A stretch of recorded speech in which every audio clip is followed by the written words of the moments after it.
I knew something was wrong the moment my granddaughter said, "Grandma, can I borrow your jewelry for a TikTok?" Not because of the TikTok. I've lived long enough not to fear a camera. But because of the way she looked at my hands, not at my face. As if the rings were alive and I was already gone. Lily breezed into my living room that afternoon, the way young people enter places they don't plan to stay in. Quick glances, quick steps, quick judgments. She was 19, always in a hurry, always louder than necessary, always carrying that phone as if it were a heart she couldn't live without. I watched her circle the room, filming casual fragments, the mantle, the cabinet, the locked drawer in the corner. All of it accidental, though nothing about Lily ever was. "Grandma, you have such aesthetic vintage pieces," she said, aiming her phone at me. "I want to do a video where I, transform into a classy lady. It'll be cute." Cute. That word again. They use it when they want something without earning it. I sat straighter in my chair. My joints ached, but dignity doesn't depend on healthy knees. "Which pieces are you talking about, dear?" "All of them," she said lightly. "The pearls, the emerald brooch, the gold bangles. Oh, and that velvet jewelry box in your bedroom, the one with the little brass lock. I saw it last time." I hadn't shown her that box.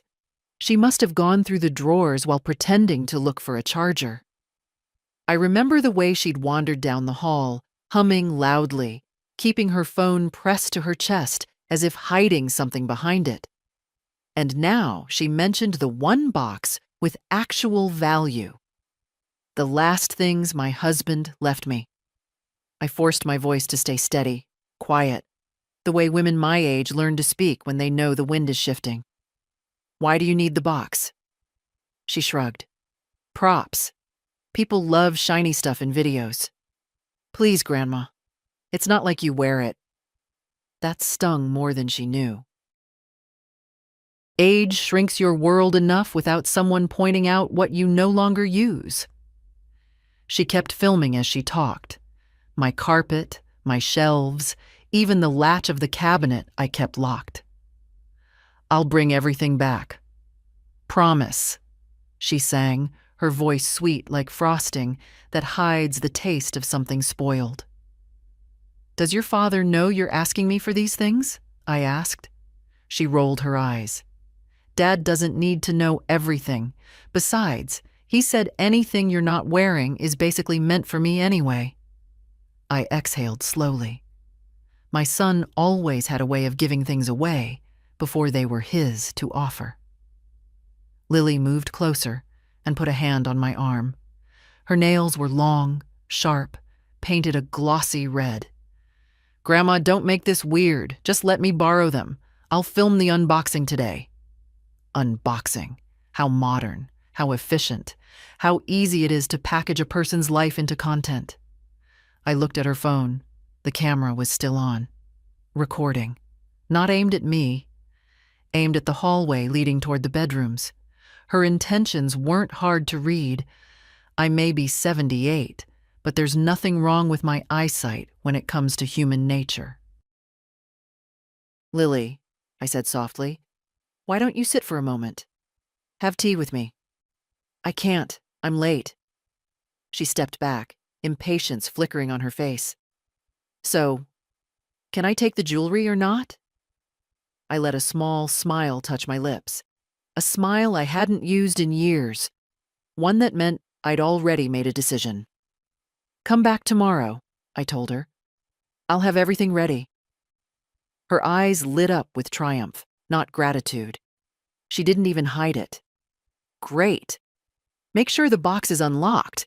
It'll look better on camera." Then she rushed out, calling over her shoulder, "You're the best, Grandma." No, I thought as the door closed behind her. Not the best. Just finally awake. Tomorrow she'd receive a box, but not the one she expected. Lily arrived the next afternoon the same way she always did. Brisk, confident, smelling of perfume too sharp for my quiet house. But this time she wasn't alone.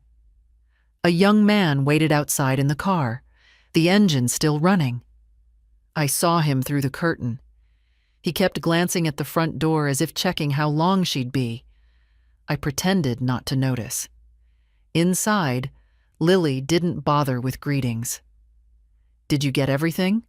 she asked, scanning the room the way a crow scans a field, looking for something shiny to steal. Her phone was already in her hand. Recording again. I nodded toward the living room. "The box is there," I said. I'd placed a small velvet jewelry case on the coffee table.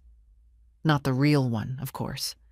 This one I had packed with old costume pieces from the thrift store. Trinkets with a nice sparkle, but no value. She didn't know the difference. She didn't care to. Lily rushed to it like a child grabbing candy. She opened the lid and gasped theatrically. "Oh, perfect," she breathed, but the delight was false, exaggerated, designed for an audience not present in the room. She lifted a cheap rhinestone necklace into the light. "This will look amazing on camera." Her voice was syrup sweet, but her eyes had no warmth in them, only calculation. She rummaged through the box, pushing aside brooches, bracelets, fake pearls. "Where's the emerald brooch? The heavy gold one? The rings?" "Those pieces aren't in this box," I said simply. She looked up sharply. "Why not?" "Those belong to my husband," I answered, keeping my tone calm, steady. "I don't lend them out." Her lips pressed together. "Grandma, you promised." "No," I corrected gently. "I said I would have something ready for you." She let out a sharp breath, annoyed. "But this stuff is... Ugh, it doesn't look real." "It isn't real," I said. Her eyes narrowed for a moment before softening again, turning syrupy and pleading. "Grandma, come on, please. This is for my project. And you know how Dad said..." "I know what your father says," I cut in. "And I also know he doesn't live here." The sweetness vanished. "Fine," she said flatly. "I'll take this for now." She snapped the lid shut. "Can you at least unlock the other box next time? The one in your bedroom? I know that lock is old. I could help with it if you can't manage." Her words were casual. Her eyes were not. "I'll think about it," I said. She shrugged, grabbed the box under one arm, and headed for the door. But before leaving, she paused by the cabinet in the corner, the one with the sturdy lock. Her phone tilted ever so slightly, catching the latch, the hinges, the position of the keyhole. Then she flashed a smile at me. "See you tomorrow, Grandma. You're amazing, really." She walked out, and I watched through the window as she handed the box to the young man in the car. They didn't drive off immediately. I saw them talking, her pointing toward my house again. He nodded. They finally left, but unease lingered in the air like cigarette smoke. I sat down slowly, letting my breath settle. Every movement reminded me of my age, yet something inside me felt sharper than it had in years. She wasn't coming for content.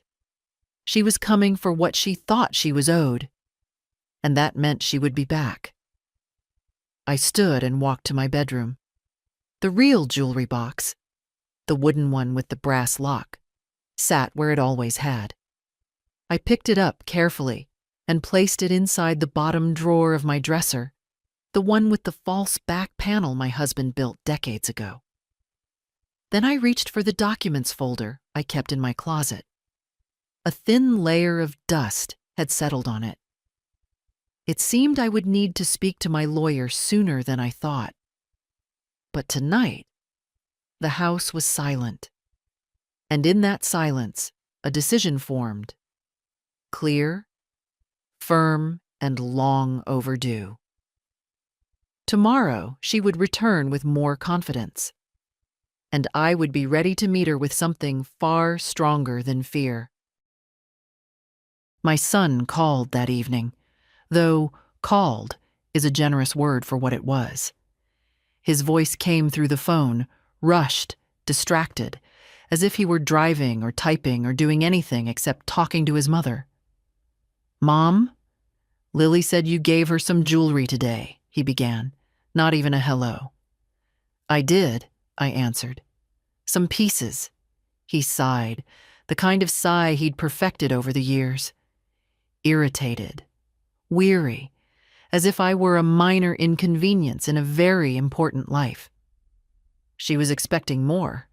She said you're being difficult. I sat at the kitchen table, the teacup warm between my palms. "Is that what she told you?" "Yes," he said. "Mom, she's working hard on this social media project. She's trying to build something. The least we can do is support her." I almost laughed. "I didn't say no," I replied. "I simply gave her what I felt comfortable giving." "Mom," his tone sharpened, as if addressing a stubborn employee rather than the woman who raised him. "She needs the valuable pieces, the ones Dad left you. She said they'll make the video stand out.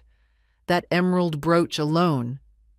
"That brooch is not for TikTok," I said calmly. He paused, just long enough for me to hear the frustration collect. "You're being unreasonable. You don't even wear it."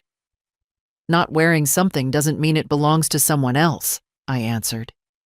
He exhaled loudly. "She's your granddaughter. You could be more giving." Giving. Another word that tasted like old wounds.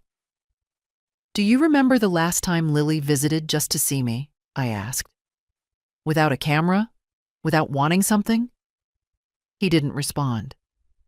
"Do you remember the last time you visited just to see me?" A longer silence. Then, with forced patience, he said, "This isn't about visits. This is about helping family." I looked at the thin steam rising from my tea. Helping or being used? "Mom," he snapped, "don't start with that. Lily told me about the box in your bedroom. She said it's full of valuable items and you're being secretive. If you're worried about the lock, I can have someone look at it." "There's nothing wrong with the lock," I interrupted. "Then why not give her the jewelry? She's your flesh and blood." I let his words settle. Flesh and blood, as if that alone were enough to erase entitlement. "Because," I said quietly, "I have reasons to be cautious." He groaned. "Mom, please don't complicate things. Lily is upset. She says you don't trust her." "I trust her," I answered, "to act exactly as she has been acting." He didn't like that. His voice grew colder. "You know, Mom, you've always been dramatic, always assuming the worst. Lily is a good kid." Good. I had seen her record my cabinet hinges with the confidence of someone who believed the owner wouldn't notice. "I'm not discussing this anymore," he said abruptly. "Just think about what I said. Lily will stop by tomorrow. Try to be kinder." Kinder. If only he knew how kind I'd been, far longer than was wise. "Good night," I said. He didn't say it back. When the call ended, the house returned to its familiar quiet. But tonight, it felt different. No longer comforting, but clarifying. My son was not going to protect me. He wasn't even trying to. He was protecting the fantasy that his daughter was owed whatever she wanted. I placed the phone face down on the table. The lamp beside me cast a soft glow across the room. Shadows stretched long across the floorboards. I realized then that Lily and my son were similar in ways I'd never allowed myself to admit. Quick to expect. Quick to demand.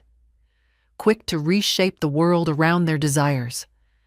and slow to see the damage they left behind.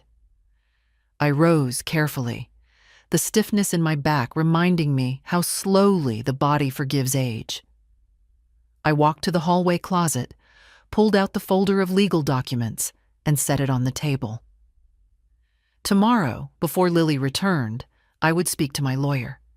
There were decisions to be made, decisions I had postponed for too many years, hoping things might mend on their own.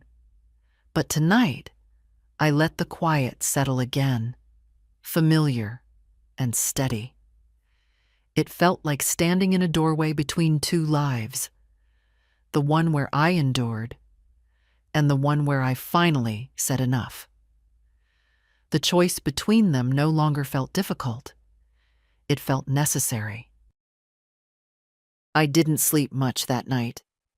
Not from worry. Worry is a habit I trained myself out of after my husband died. But from the quiet certainty that tomorrow would change something in my life. Something that had been frozen for years. When morning finally came, I made tea, put on my navy cardigan, and gathered the folder of documents I had taken from the closet the day before. It felt heavier than it was. Paper often feels that way when it carries truth you've avoided. My lawyer's office was across town, near the courthouse. I hadn't been there in 2 years, not since he helped me settle a small land boundary dispute with a neighbor. He had been gentle then, patient with my questions, never once making me feel like an old woman fumbling through legal terms. That mattered more than I had ever admitted aloud. The receptionist recognized me instantly. "Mrs. Hale, it's been a while. Do you have an appointment?" "No," I said, "but I have urgency." She nodded with the understanding of someone who has seen urgency come in many shapes and ages. "Let me check with Mr. Caro." After a moment, she guided me into his office. My lawyer, a tall man in his 60s with clear gray eyes, rose to shake my hand. "Mrs. Hale," he said warmly, "what brings you in today?" I sat across from him, placed the folder on his desk, and folded my hands in my lap to keep them from trembling, though not from fear, more from the weight of resolve. "I need to update my will," I said, "and create a secure arrangement for my valuables." He nodded calmly. "All right, we can do both. What sort of arrangement are you considering?" "A transfer of physical items into protected custody," I said, "and a revision of beneficiaries." He studied me for a moment. "Has something happened?" I held his gaze. "I believe my granddaughter intends to remove items from my home without permission." He didn't react dramatically. No raised brows, no gasp. A good lawyer knows that life is rarely tidy. Instead, he leaned slightly forward. "Do you want to file a report?" "Not yet," I said. "But if something does happen, I want the paperwork ready, and I want my estate secured." He began drafting notes. "We can move the jewelry to a safety deposit box today. That will require your signature. As for the will, do you wish to remove your son or granddaughter?" The question was simple. The answer was not. Removing someone from a will feels like severing the last thread between you. "I want to adjust their shares," I said slowly, "and add a clause. If either attempts to take property from me while I'm alive, their inheritance is forfeited." "That is legally sound," he said, "and wise." Wise. It had been a long time since anyone called me that. He printed the preliminary documents and slid them across the desk. I read every word. Age may dull the joints, but it sharpens caution. When I signed, it felt like signing a small freedom. Afterward, we drove together to the bank. The safety deposit box they assigned me was narrow, long, lined in brushed metal. I placed the real jewelry box inside with both hands. My husband's ring glinted briefly in the fluorescent light before the lid closed. I felt a quiet calm settle over me. "You've done the right thing," my lawyer said gently. "I know," I replied. "For once, I know." He drove me back home. The afternoon light made long shadows across my porch steps. When I stepped inside the house, I felt its silence differently, stronger, like the house itself approved of my decisions. I had just hung my cardigan on the hook when I noticed something that tightened the air around me. The curtain by the living room window was slightly parted. I hadn't opened it. Someone had looked in. Recently. I walked further, slow but steady. On the floor near the cabinet was a faint smudge, the shape of a shoe sole dragged over the wood. Lily had been wearing soft sneakers yesterday. This print was from something heavier. Someone else had been here. I checked the locks. Everything was closed, but that didn't soothe me. Some doors don't have to be open to be violated. Sometimes the intention alone is enough. I sat down, letting the room settle around me. Today, I had drawn a boundary in ink and law. Tomorrow, I suspected, I would need to draw one in action. I woke before sunrise the next morning, not because of nerves, but because age teaches you to rise early even when you'd rather rest. My house was still, the kind of stillness that feels like it's listening. I moved through the rooms slowly, checking the locks again, not out of fear, but to confirm that I hadn't imagined yesterday's intrusion. Nothing had been taken. Nothing was broken. But the curtain was still parted a fraction wider than I ever leave it. A small detail, but in a quiet life, small details speak loudly. By 7, I had finished breakfast and dressed. I didn't expect Lily until the afternoon, yet I wanted the day to meet me prepared. I placed my handbag near the front door, set out the papers Mr. Caro had given me, and adjusted the fake jewelry box on the coffee table. I even dusted around it carefully, so no one could claim I'd set a trap. Age protects you in some ways, but the appearance of frailty can be twisted when the young are looking for excuses. Around 9, I heard a car outside. Not Lily's usual bubbly music, not her friend's thumping engine. This one idled quietly, as if trying not to be noticed.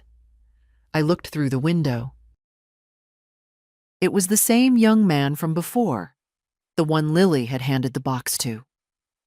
He sat in the driver's seat, glancing toward my house every few seconds. Lily wasn't with him. I stayed by the window, hidden behind the curtain, watching. After a few minutes, he stepped out of the car and walked toward my front porch. He didn't knock. He didn't call out. Instead, he bent slightly and inspected the front door, examining the lock, the hinges, the frame. My heart stayed remarkably calm. Strange how the body reacts when the mind has already accepted a truth. After a moment, he returned to the car and drove off. Not quickly, not nervously, as if checking his route. I sat down slowly. Whatever Lily had planned, she hadn't planned it alone. The rest of the morning passed in measured silence. I folded laundry, watered my plants, and answered a call from the pharmacy. I performed each task with the deliberate care of someone holding on to ordinary life while expecting it to tilt. But even ordinary life felt different now, heavier, but clearer. At noon, I stepped outside to fetch the mail. Across the street, my neighbor, June, waved. She was a kind woman in her 50s, always smiling, but sometimes too curious. Today, she called out, "Everything all right, Martha? Saw a young fellow poking around earlier. Thought he was one of your relatives." I forced a polite smile. "Just someone visiting Lily." "Well," she said, lowering her voice as she approached the fence. "He looked like he was measuring something. I almost asked him what he was doing." Her tone carried the gentle judgment of someone who likes to keep a tidy neighborhood. I placed the mail under my arm. "You don't need to worry," I said. "I have things handled." June squinted at me as if unsure whether to push for more information. Then she nodded. "If you need anything, you just let me know." "I will," I said, though we both knew I wouldn't. Back inside, I set the mail aside. One envelope had my son's handwriting on it, though I didn't open it. He hadn't written me a letter in over a decade, only texts, rushed calls, demands for favors. Whatever was inside could wait. It was nearly 3 when Lily finally appeared. No knock, just the doorbell pressed 3 times in quick succession, as if she were summoning me, not requesting entry. I opened the door. She stepped in without waiting, her hair tied up, her expression tight with forced cheerfulness. Behind her sunglasses, her eyes were flickering in sharp, restless darts across the room. "Grandma," she said, too brightly, "did you think more about the other jewelry? The real pieces?" I gestured toward the living room. "Come sit down." She didn't move toward the sofa. Instead, she hovered near the cabinet again, her fingers tracing the air just inches from the lock, as though rehearsing something. "I want to help you organize things," she said, voice soft but wrong. "I can clean out the drawers, make space. You shouldn't have heavy stuff lying around." I watched her carefully. "I don't need help organizing." "Well," she laughed lightly, "you do have a lot of old things." She didn't mean objects. She meant me. I walked past her and sat in my chair. "Lily, if you want something, ask plainly." She smiled again, a rehearsed smile. "Okay, plain then. I want the real jewelry. The expensive stuff. Dad says it'll all be mine someday anyway." That settled something inside me. Not anger, not hurt, but clarity. "I don't loan out those items," I said evenly. "Not for TikTok, not for anything." Lily's smile cracked. "Grandma, you're making this so hard." "No," I said softly. "I'm making it simple." She crossed her arms, eyes darting again to the hallway. "Fine. Whatever. I'll just take this for now." She grabbed the fake jewelry box. "I'll be back tomorrow." "I know," I said. She didn't hear the meaning behind it, but she would soon enough. She slammed the door behind her, loud and careless. When the house fell silent again, I breathed in the stillness. The day was no longer tilting. It was turning, and I was turning with it. I spent the rest of the afternoon preparing the house the way a woman my age prepares for winter. Slowly, quietly, with more intention than strength. Not out of fear, but because I'd finally stopped pretending this situation was harmless. Lily wasn't just impulsive. She was planning something, and that young man outside wasn't simply giving her a ride. They were mapping my house, looking for openings, waiting for the moment I'd be unguarded. But I wasn't unguarded anymore. On the dining table lay the small wooden box I'd been working on since early morning. The decoy. The trap. Not the cheap trinket box Lily already had, but something more convincing, more dangerous for those who acted without thinking. I had lined the interior with soft fabric, the same blue velvet my husband once used when he repaired watches. I placed inside it a few pieces of costume jewelry that looked real under dim light. But the important object was the tiny camera I'd fixed into the lid. A technician at the hardware store helped me pick one out a month ago, though he probably thought I was worried about raccoons on the porch. The camera was no bigger than a coat button. When the lid opened, it faced straight outward, recording in silence. And beneath the false bottom, I'd fitted a slim GPS tracker, something I'd bought years ago for my suitcase but never used. Now it had a purpose. I closed the box and turned it in my hands. It looked exactly like the real one I had stored safely in the bank. Same size, same weight, same keyhole carved by my husband long ago. The only thing missing was actual value. I placed it gently on the hallway table. If Lily or her friend tried to take anything tonight or tomorrow, they would take that. The evidence would follow them on its own. By 5 o'clock, the sky began to dim. I drew the curtains halfway, leaving the living room in soft gray light. I didn't want to give anyone outside a clear view of where I moved. Age makes you cautious, but it also makes you strategic. I made myself tea, though I didn't drink much of it. My hands were steady, surprisingly steady for 78. It's remarkable how clarity can do for one's nerves what sleep cannot. As evening settled in, I heard movement outside, a car slowing, the quiet hum of an engine idling near the corner. I didn't approach the window. I simply listened. Footsteps followed, not on my porch yet, but near the walkway. Someone was checking the perimeter. I sat in my chair, spine straight, eyes on the front door.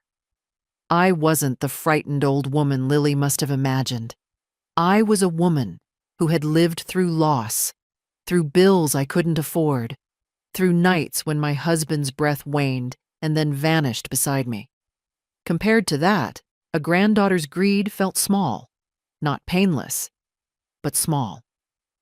A soft knock came, not Lily's usual impatient tapping, 2 gentle raps, then silence. I didn't answer. Another knock, slightly louder. Still, I stayed seated. Finally, I heard the sound of retreating footsteps, the quiet crunch of gravel under shoes. A few seconds later, a notification blinked on my phone. The camera outside had detected motion. Someone had been at my front door with their sleeve pulled high over their hand, as if avoiding leaving prints. Not Lily. The young man. He left after inspecting the lock again. At least he seemed consistent. When the house grew quiet, I stood and walked to the hallway. I picked up the decoy jewelry box and opened it once more, checking the camera. A small red light blinked twice. Armed, ready. I placed it on the table beside the coat rack, right where a careless intruder would think I'd hidden something recently used. I kept the lamp off. Darkness makes thieves confident. Before bed, I double-checked the back door and the windows. Everything was in place. My real valuables were safe in the bank. My papers were secure. My intentions were clear. Tomorrow, Lily would return again, this time expecting compliance, maybe even submission. But I had learned something important these past few days.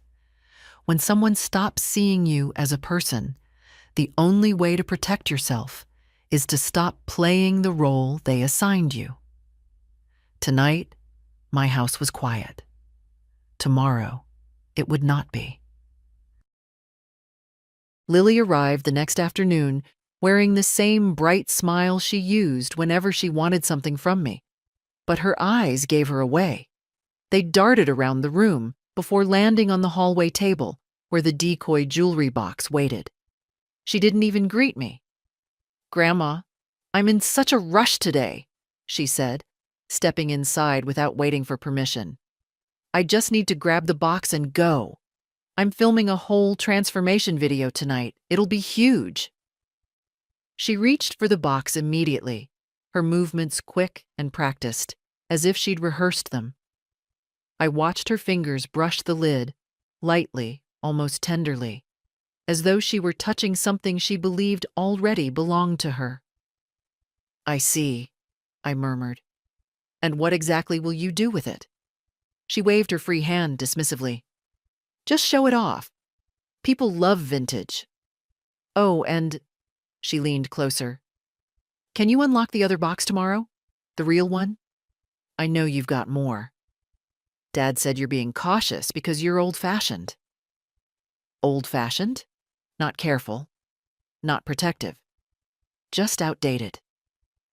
I'll think about it, I said calmly. Lily gave a bright, impatient laugh.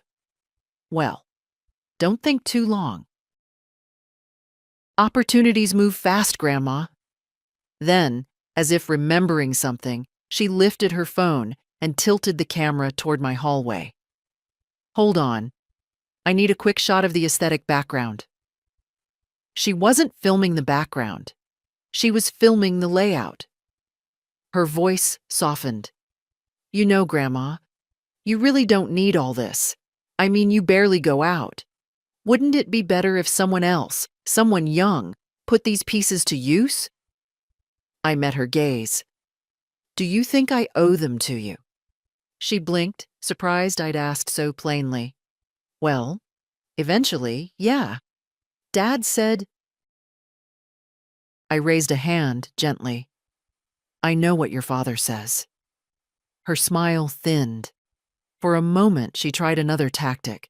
She softened her voice, lowered her shoulders, even reached for my arm.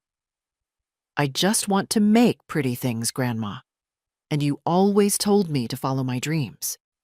Dreams that somehow always required money, gifts, or now, jewelry.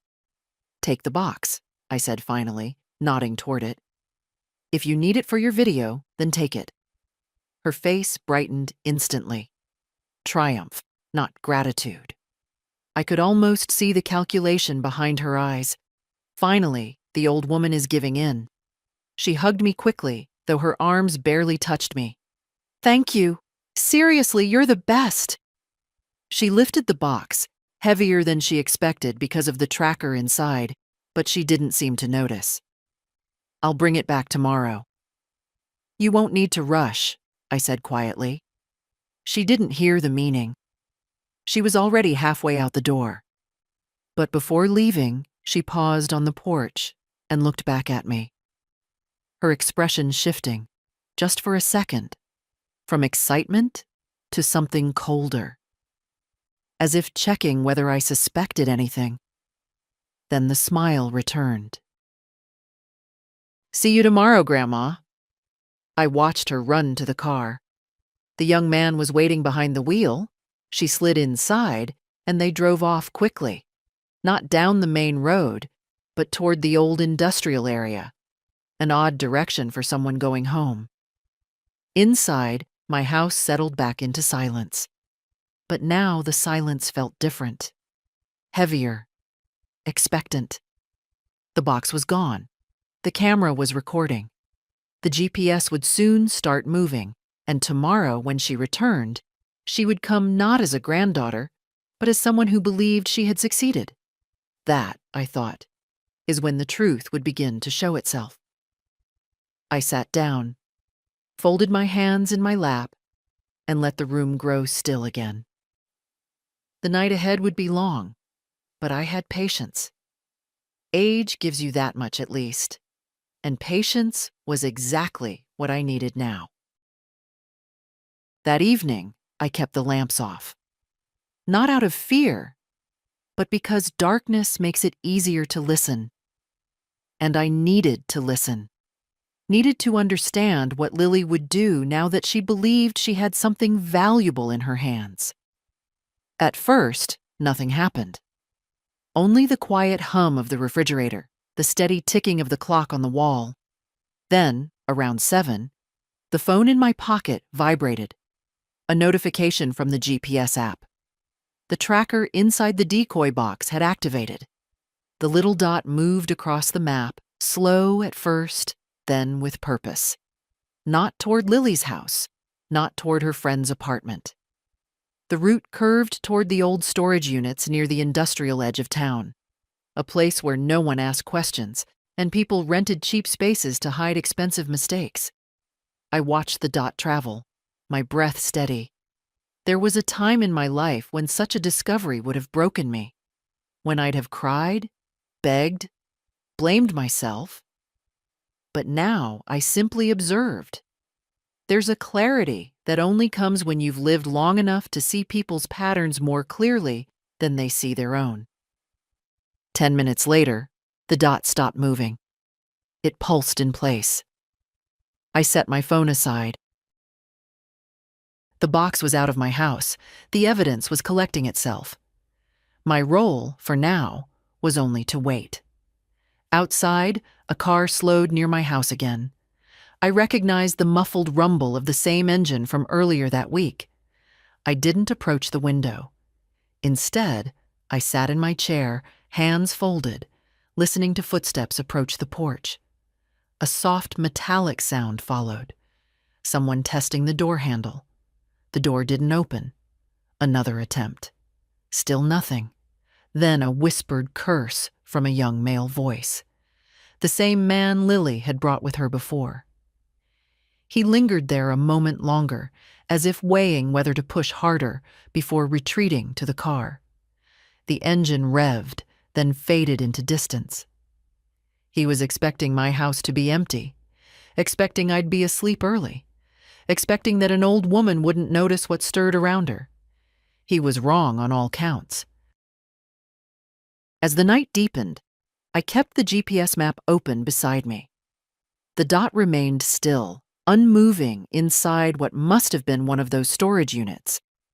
Whoever had the box was examining it, maybe filming it, maybe planning to sell it before sunrise. It didn't matter. Inside the lid, the small camera was recording every second. By 9 o'clock, I felt the first tremor of fatigue run through me. Age is honest. It doesn't pretend to ignore tired bones. But I wouldn't sleep yet. Not until I understood the rhythm of tonight. At 9:30, my phone buzzed again. This time a message from my son. "Mom, Lily says she'll need the rest of the jewelry tomorrow. Please don't make this difficult." Difficult. A familiar word in my family's mouths. Too convenient for them. Too easy. I turned the phone face down. Another GPS update arrived shortly after. The dot shifted slightly, only a few feet, but enough to tell me someone had picked up the box again, moved it deeper inside. Perhaps testing the weight, perhaps trying to pry open the false bottom. The camera would catch all of it, every face, every hand, every careless laugh. Around 10, a quiet peace settled over me. A peace I hadn't felt in years, not because the situation was resolved, but because the truth was finally moving into the open. I didn't have to chase it. It was walking directly toward me. I turned off the ringer on my phone, left only the vibration on. If the GPS moved again during the night, I would know. Otherwise, morning would greet me with whatever footage the camera had gathered. I stood slowly, the stiffness in my knees reminding me of my 78 years, and made my way down the hall. Before going to sleep, I checked the front door one last time, then the back door, then the window locks. Everything was secure. My house was quiet again, but this time, it wasn't the quiet of vulnerability. It was the quiet of preparation. When I finally lay down, the GPS dot was still glowing in the same small square of the map, unmoving, patient, recorded.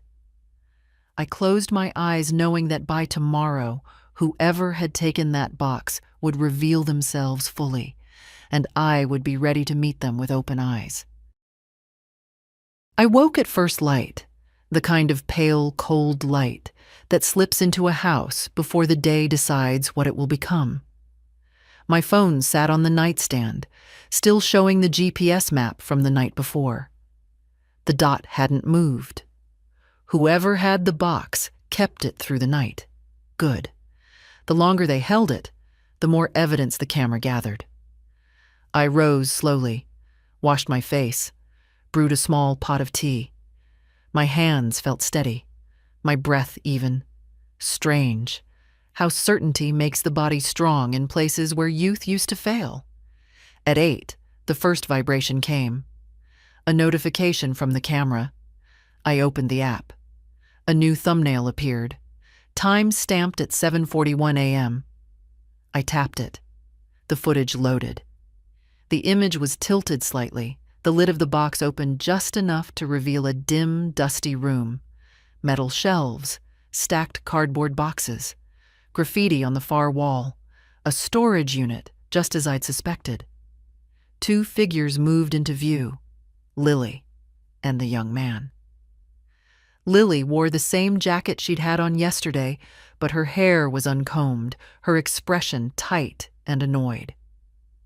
"Are you sure it's real?" she snapped at him as she grabbed the edge of the box. "My grandma has expensive stuff." "I know she does." The young man shrugged. "Only one way to find out. We can pry the bottom open and check for a stamp." Lily leaned closer to the jewelry, picking through the pieces with clear disappointment. "It looks so cheap. Why would she hide junk?" "Sometimes old people don't know what they've got," he muttered. "Or they hide good stuff somewhere else. Didn't you say she had another box?" "She does," Lily said sharply. "And I'll get it.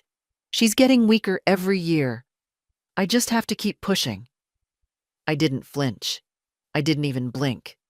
The camera caught everything. Her tone, her words, the way she rolled her eyes at the thought of me, as if I were a stubborn lock she intended to break. The video continued. The young man pulled out a small crowbar from his backpack. "Let's crack this open." Lily hesitated. "Wait, if there's something really valuable, maybe we shouldn't damage it. Maybe I can convince her to just, I don't know, hand over the collection tomorrow." "You told me she's clueless," he said. "So relax. We'll get what we need." He wedged the crowbar under the false bottom. The camera shook slightly as pressure was applied. Then the screen froze, likely the moment the tracker registered jolting movement and resumed again with a new angle. Lily was now bent over the box, her face fully visible. Young, pretty, sharp in ways that frightened me more than any stranger would. She wasn't desperate. She was entitled. That made her dangerous. "I swear," she muttered, "if she makes this difficult tomorrow, I'm done playing nice." The recording ended there.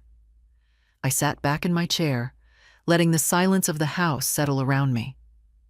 There was no grief in me, no shock, only a confirmation of something I had already known.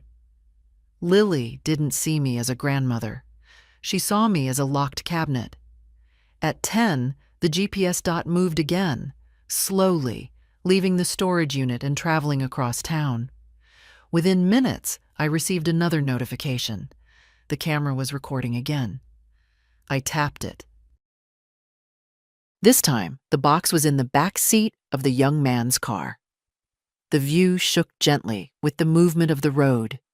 Lily's voice drifted from the front seat. "She better give me that real box tomorrow. I'm serious." The young man laughed. "And if she doesn't?" Lily sighed, irritated.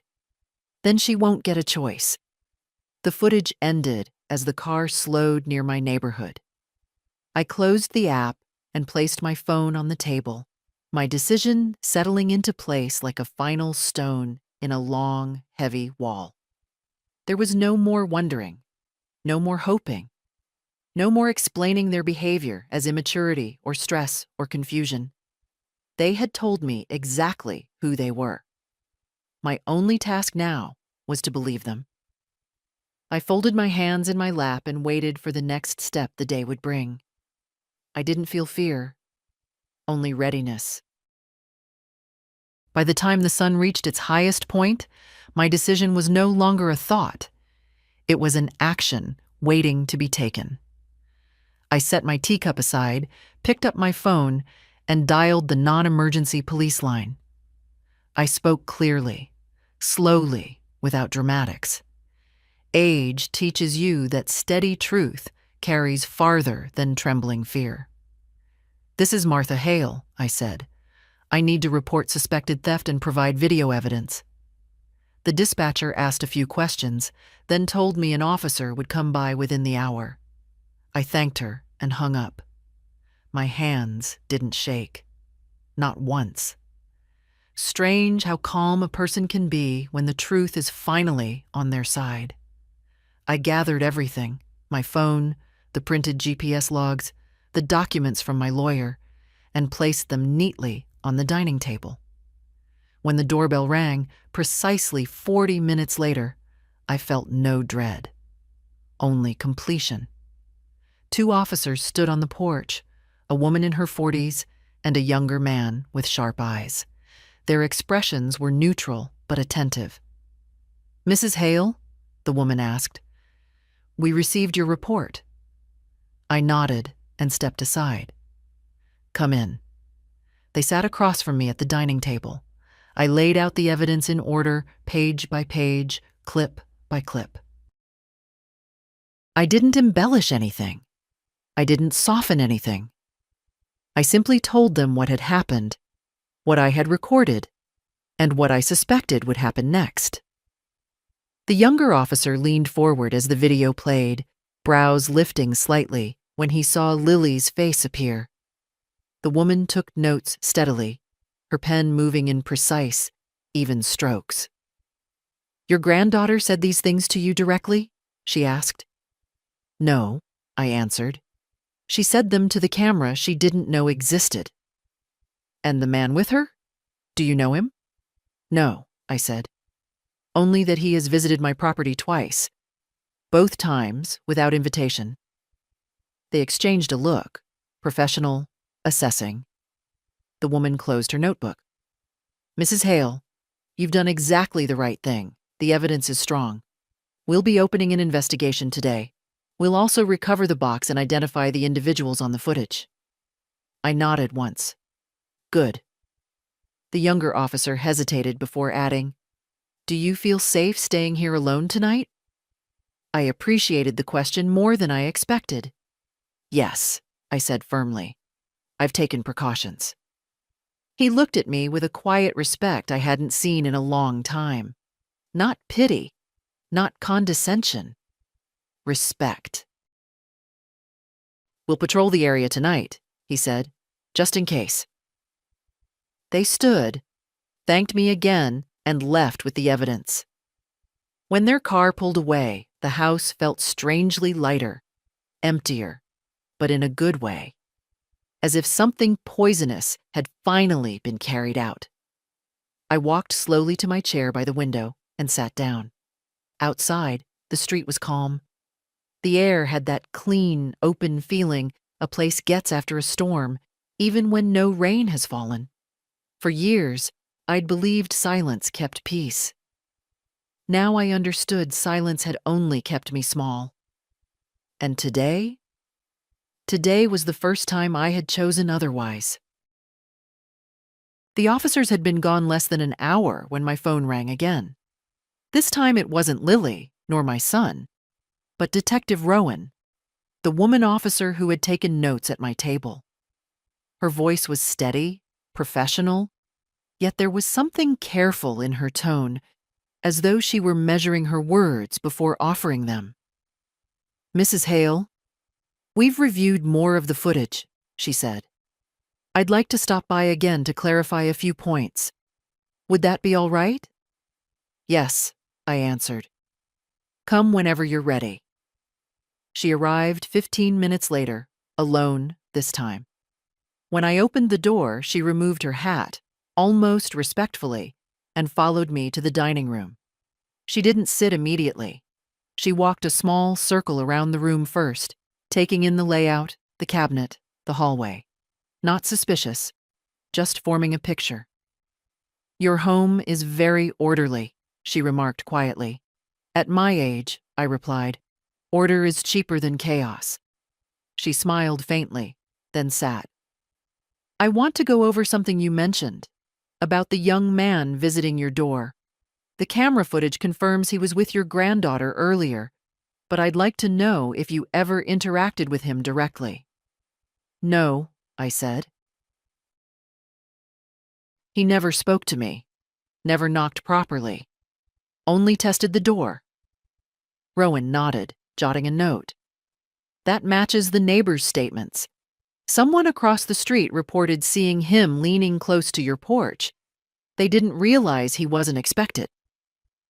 I breathed in slowly. So the neighborhood had been watching after all, even if from a distance. She placed her pen down.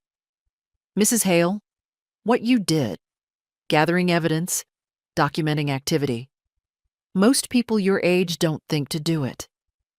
That's because most people my age still believe their families would never harm them," I said, my voice steady. "It takes living long enough to learn otherwise." Rowan didn't rush a reply. She studied my face, not with pity but with a kind of recognition. Perhaps she had seen this pattern before in other quiet houses belonging to people who had loved too generously. "We've identified the young man," she said next. "His name is Axel Barnes. He has 2 prior charges, both for theft. Nothing violent, but opportunistic." Opportunistic, a fitting word.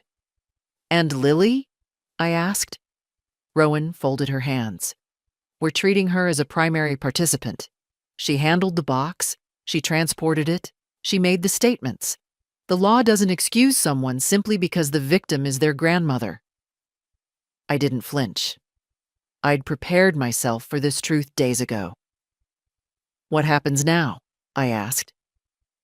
"We'll retrieve the decoy box today," she said. "We have officers at the storage units already. Once we have the footage and physical evidence, we'll bring both individuals in for questioning." I nodded once, slow and deliberate. "Good." Rowan hesitated before adding, "Mrs. Hale, I want you to understand something. You didn't cause this. Their choices are theirs." I looked at her, meeting her eyes fully. "Detective, I stopped taking responsibility for other people's choices the day my husband died. Before that, I carried everything. After that, I learned what wasn't mine to hold." She exhaled, a small breath of acknowledgement. We spoke a few minutes longer, details, timelines, procedures. Nothing dramatic, just the machinery of consequences beginning to turn. When she rose to leave, she paused at the doorway. "You're remarkably composed," she said. "Most people facing what you're facing would be shaking." "I was shaking," I said softly. "Just not today." She gave a respectful nod and stepped outside.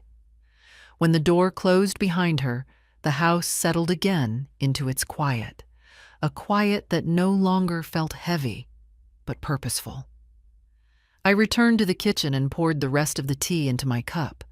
It had grown cold, but I didn't mind. The house felt unusually still that afternoon, as if it were waiting with me. I moved from room to room, not out of restlessness, but to remind myself that everything was where it should be. The curtains drawn halfway, the doors locked, the hallway table empty now that the decoy box was gone. Strange, how quickly absence can make a room feel cleaner. Just after 3, my phone buzzed. A message from Detective Rowan. "We've recovered the box. Reviewing footage now. We'll update you soon." I sat down in my chair by the window. I didn't need more details. The camera would show everything it needed to show. I had given the truth a place to reveal itself, and it had taken the invitation. Minutes passed quietly. Then an hour. Outside, a breeze lifted the leaves on my porch, brushing them against the railing with a soft, steady whisper. It reminded me of nights long ago when my husband would sit beside me in silence, speaking only when the silence called for it. Age does that too. It teaches you that not every pause is empty. Around 4, a car door shut across the street. I lifted the curtain a little. June, my neighbor, stood beside her mailbox, sorting envelopes with her usual determined efficiency. She looked up, spotted me, and raised her hand in greeting.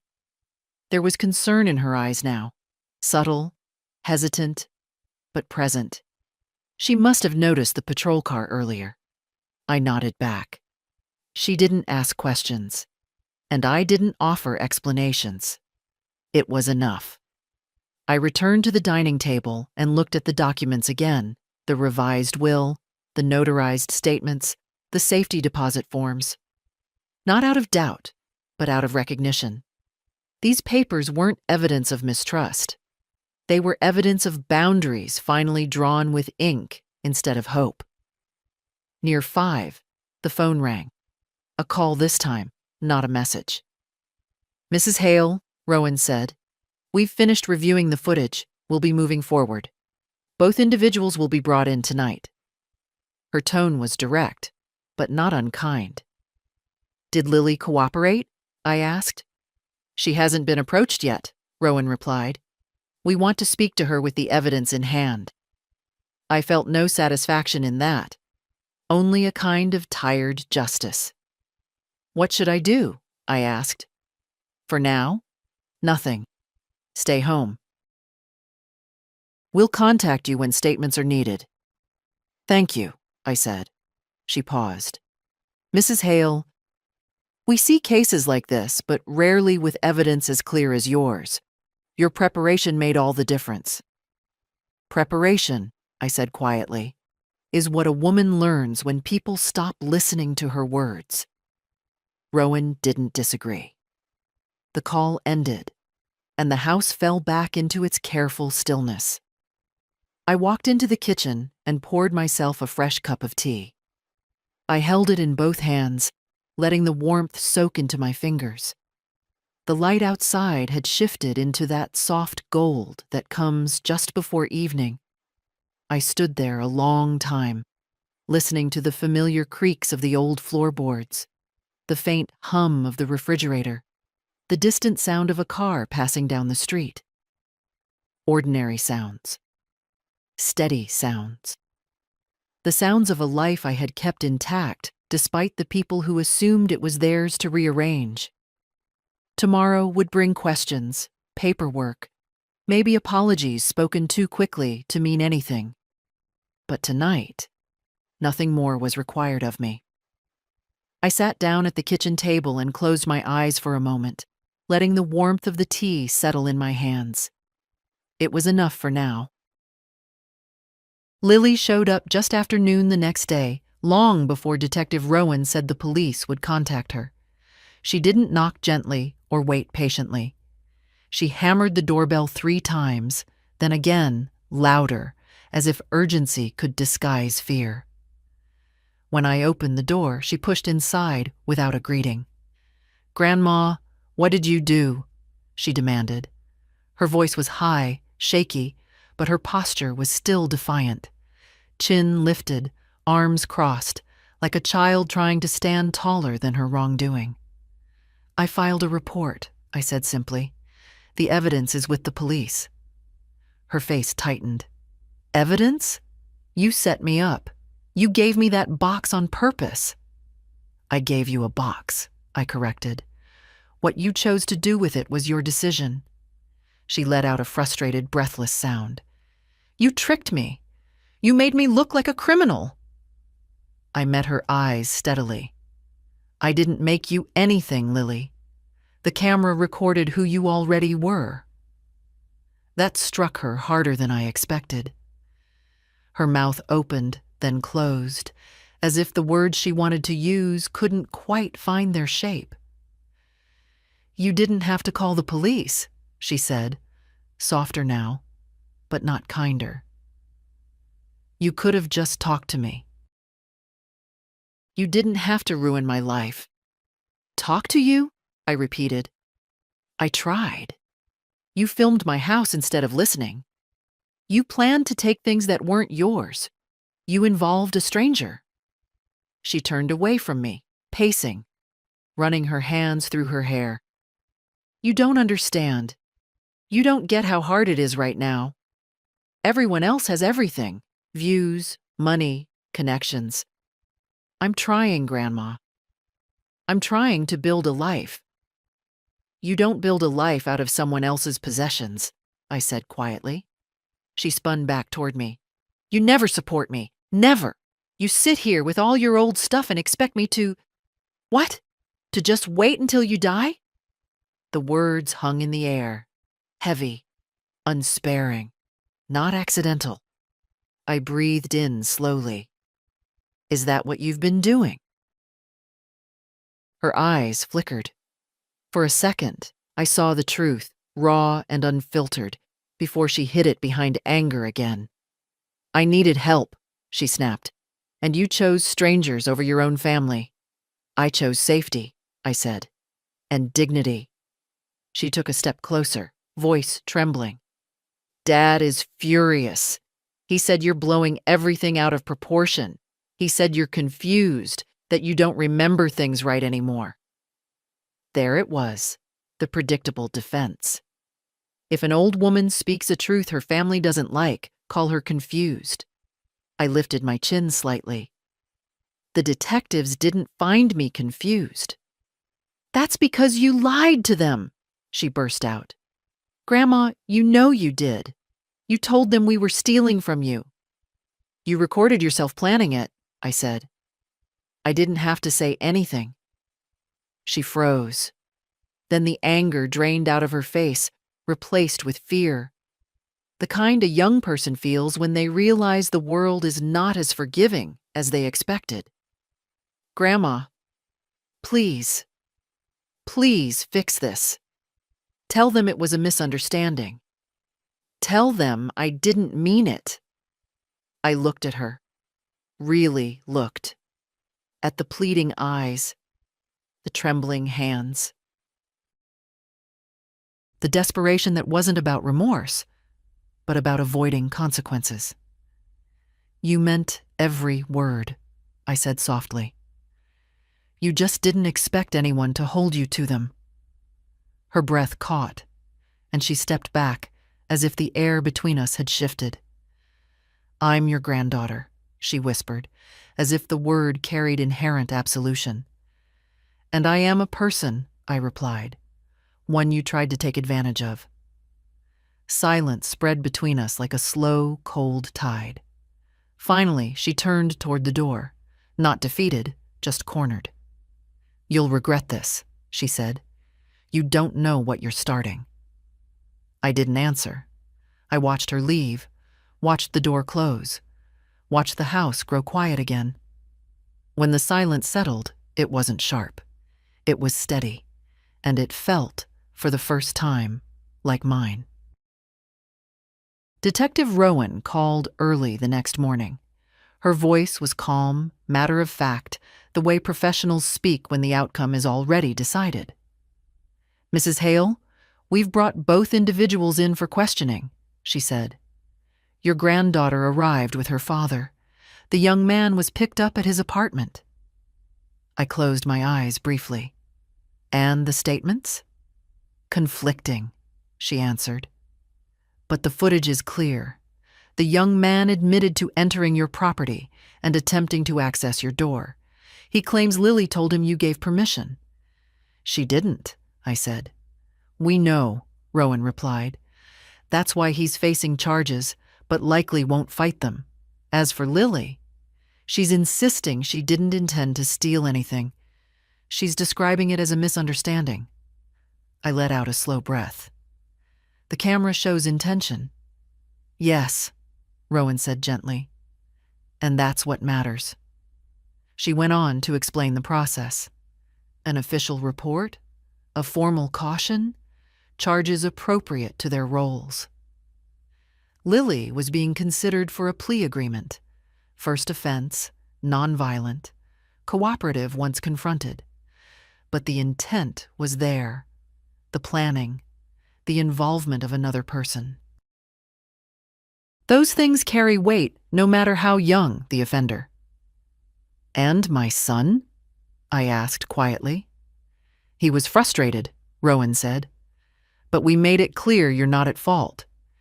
He is not part of the case. Of course he wasn't.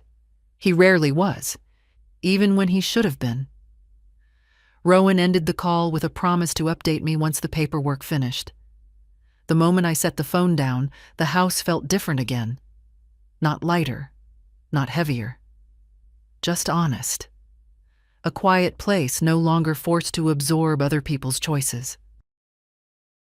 By noon, my son appeared at the door. This time he knocked only once before stepping inside, his face flushed with anger. He didn't sit. He stood over me as if height were an argument. "Mom, what have you done?" he demanded. "Lily is devastated. She said you trapped her. She's scared out of her mind." "She had no fear when she planned it," I replied. "That's not the point." He rubbed his forehead, pacing. "You could have handled this privately. You didn't have to bring the police into it." "I did," I said, "because she wasn't acting privately." He stopped pacing. "She's a kid. Kids make mistakes." "She's 19, I answered. "That's not a child. And this wasn't a mistake. She meant to take what wasn't hers." He stared at me, breath heavy. "Mom, Lily is crying. She says you hate her." "I don't hate her," I said simply, "but I won't be used by her, or frightened in my own home."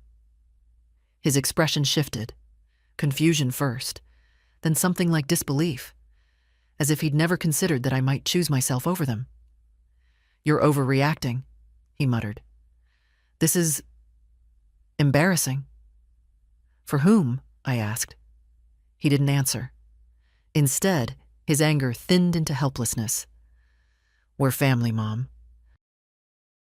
"Family forgives. Family also respects," I replied, "and protects, and doesn't lie. 3 things I haven't received from either of you in a very long time." He lowered his gaze then, shoulders sinking. Not in remorse, but in the realization that the conversation wasn't going the direction he expected. "I don't know how we come back from this," he said quietly. "That depends on you," I answered. "And on Lily. But not on me pretending nothing happened." He left without slamming the door, though I could hear the strain in his steps. The house settled again after he was gone, the silence returning like a familiar companion. I walked to the window and looked out at the street. The day was calm, the sky a muted gray. Nothing dramatic, nothing symbolic, just a day. And maybe that was the real beginning of things changing. Not storms, not confessions, but a simple, steady truth finally allowed to stand. I stepped away from the window and let the quiet hold. The house was quiet again the next morning, but not the same quiet as before. This one felt earned. The kind that settles after a long storm, when the walls stop listening for footsteps and start breathing again. I moved through the rooms slowly, touching the back of a chair, smoothing the edge of a curtain, noticing small things I had ignored for years. My home felt like my own again, not a place waiting to be taken apart by someone else's ambition, but a place I had reclaimed piece by piece. Around 10, Detective Rowan called with the final update.